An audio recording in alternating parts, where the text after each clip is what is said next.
entonces, Juanma, ¿ahora dónde estamos?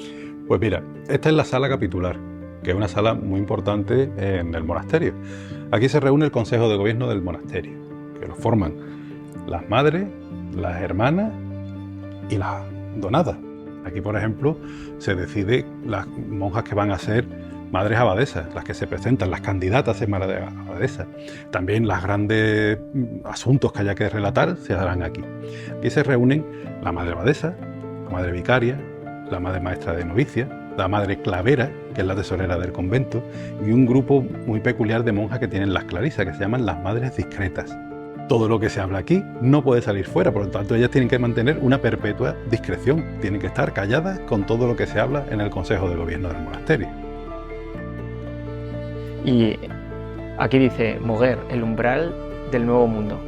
Es que Cuéntanos. realmente Moguer es el umbral del nuevo mundo. Moguer tiene una vinculación con la gesta americana importantísima, fundamental. De Moguer sabéis que sale muchísimo de los marinos que van a participar en el viaje del descubrimiento. Y este monasterio es fundamental, porque ya hemos hablado de doña Inés Enríquez y Fernández de Córdoba, la tía del rey Fernando el Católico. Bien, esta monja será quien reciba en el monasterio, en el locutorio, a Colón.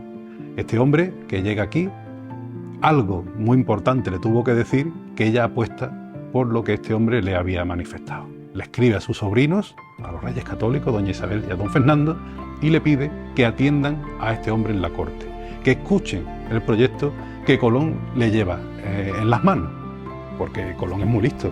Yo creo que de los personajes históricos españoles más listos que hay, porque Colón sabe ir, pero lo más importante, sabe volver. Sabe que hay que llegar a la altura de Cuba, coger otras corrientes que te traerán hasta la península ibérica.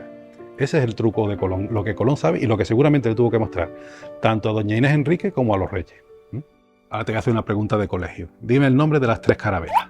La Pinta, la Niña y la Santa María. Sabes que te acabas de equivocar, ¿verdad? ¿Sí? Pues sí, la Niña no existe. Ajá. Existe la Santa Clara.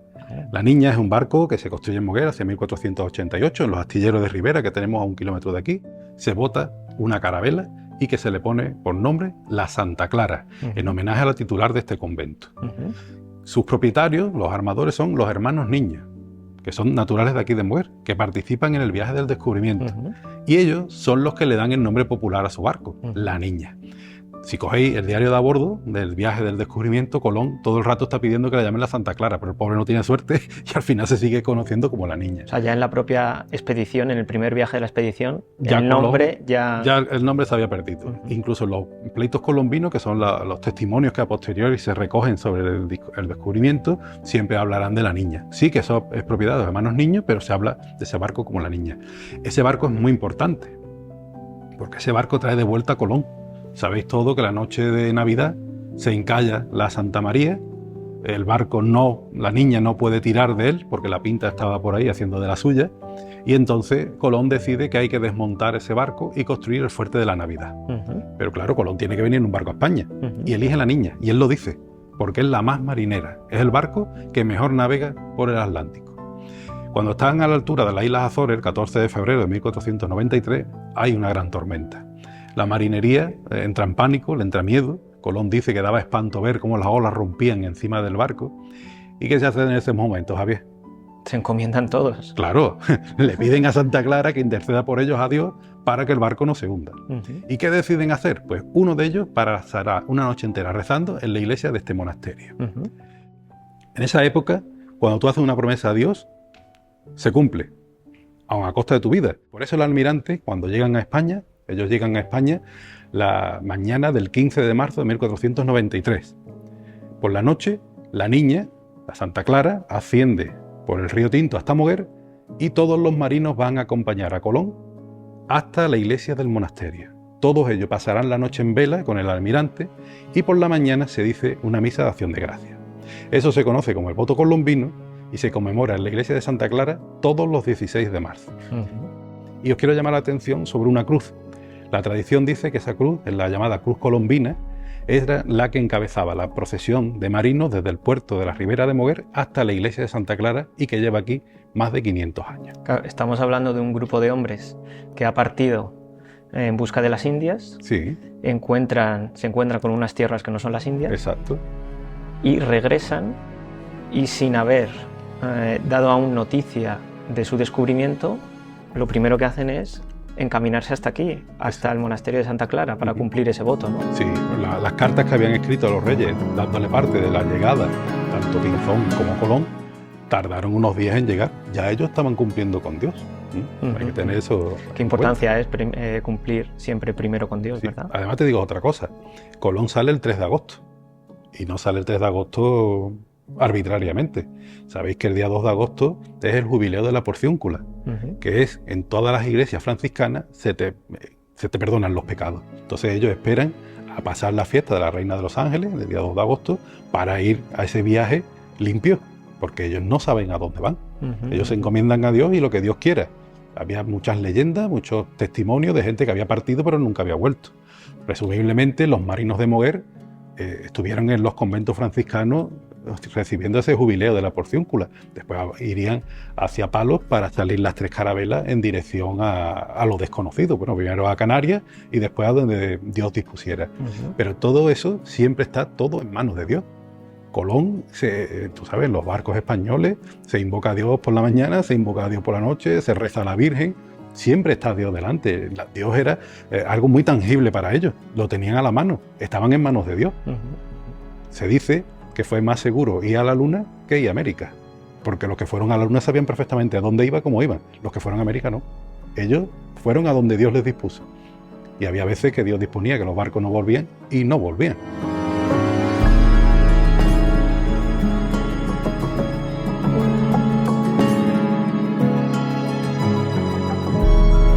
Colón siempre tuvo mucho afecto a esta ciudad, por eso decimos, Moguer es el umbral del Nuevo Mundo. Desde aquí salieron muchos de los evangelizadores, muchos de los que llegaron a América y sobre todo la gesta colombina. Es fundamental el trabajo, la función, el apoyo, todo lo que hace Moguer.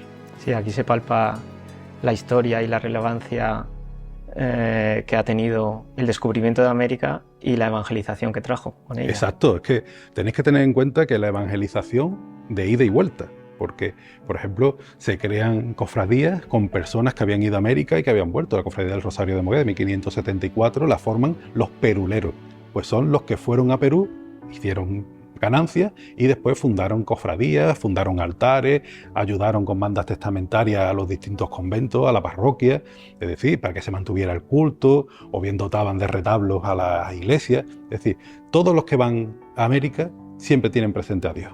Eso no podemos dejarlo de la mano, no podemos creer que aquello es una cosa civil, porque va unido estrechamente con la religión. Y además todas esas personas que acuden al Nuevo Mundo, cómo dan testimonio de vida y de fe a su regreso, ¿no? De todo aquello que han realizado allí, de lo que se han encontrado, ¿no? De lo diferente que era la vida pues aquí en la Europa continental de siempre a un nuevo mundo entero por descubrir. Yo creo que ellos lo que tuvieron que encontrar allí sería lo más parecido a las descripciones que los predicadores harían del paraíso, porque aquello era completamente distinto a nuestras tierras, exuberante de flores, de agua, de frutos, de gente, y después los contactos. Claro, hay que tener en cuenta que el contacto de un europeo con un americano no era el mismo. El concepto de vida de un europeo que viene de recién terminada la reconquista no es la misma de un indio que no ha reconquistado. Son sistemas distintos, pero que gracias a Dios se unieron dos mundos completamente distintos y crearon la maravilla que es la América de hoy, con toda la influencia española, toda la influencia católica, ha generado el América que tenemos hoy.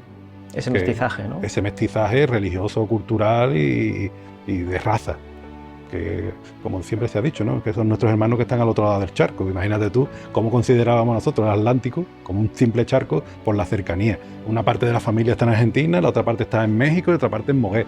Es decir, que eso siempre se ha vivido.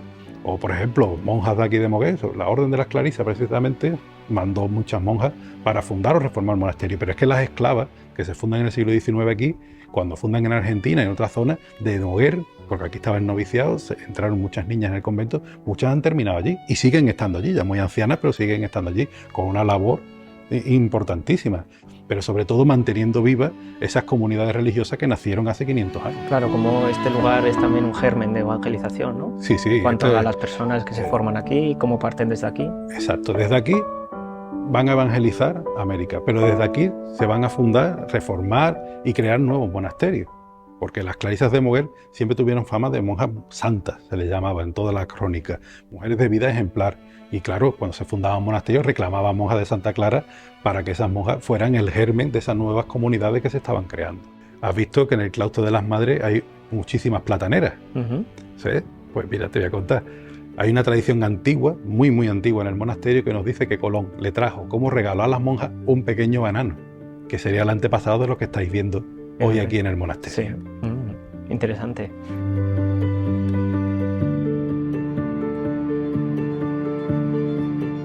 Pues mira, Javier, ahora estamos en la cocina del monasterio, que no creo que hayas visto muchas cocinas del siglo XIV. No. Esta es la original, la primera que se construye y estuvo en uso hasta que estuvieron aquí las Madres Clarisas, en 1904. Lo más interesante, aparte de la propia estructura arquitectónica, es el sistema de iluminación. Lo tenemos en el techo. Es una linterna que se abre en el siglo XVIII. Mientras haya luz fuera, la luz se vuelca dentro de esta estancia y como tú mismo estás contemplando, aquí no hay que iluminarse con faroles, ni velas, ni nada, porque se ve perfectamente a la hora de cocinar cualquier cosa. También es muy curioso porque conservamos una pequeñísima muestra de la vajilla de uso diario de las monjas. Son unas escudillas de los siglos XIV y XV, que son los platos donde las madres clarisas comían. Esas son las raciones de comida de una monja de esos siglos. Desgraciadamente, el archivo del monasterio arde el 21 de julio del año 36, porque el edificio, como todos los edificios religiosos de Moguer, fueron destruidos justo al inicio de la Guerra Civil. Solamente existe una foto de las clarisas. Es la visita pastoral que hace el arzobispo de Sevilla, el beato Espínola. Llega al convento en visita pastoral en el año 1898. Y está el señor cardenal sentado en el claustro de las Madres, este patio que hemos visto hace un momento, en un trono. Y al lado está la última madre abadesa, Sorana. Y es muy curioso porque es una señora delgadísima, muy oscura de piel, porque están trabajando en la huerta todos los días, porque ellos lo que comen es lo que produce la huerta del monasterio, y con un hábito que era el mismo hábito que se tuvieron que usar en el siglo XVII. Que tengamos constancia es el único fuego.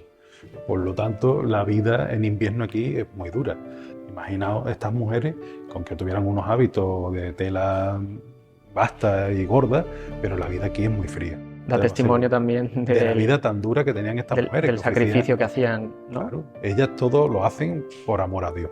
Y vivir aquí dentro, en un edificio frío, húmedo, que la humedad aquí agrava mucho el frío porque hace mucho más frío del que parece que hace realmente. Y entonces todo esto es un sacrificio que estas mujeres están haciendo constantemente por todos los que estamos fuera. Tenemos que tener en cuenta que una monja de clausura reza, vive y está aquí dentro por la salvación de los que estamos fuera. Es decir, entregan su vida por nosotros.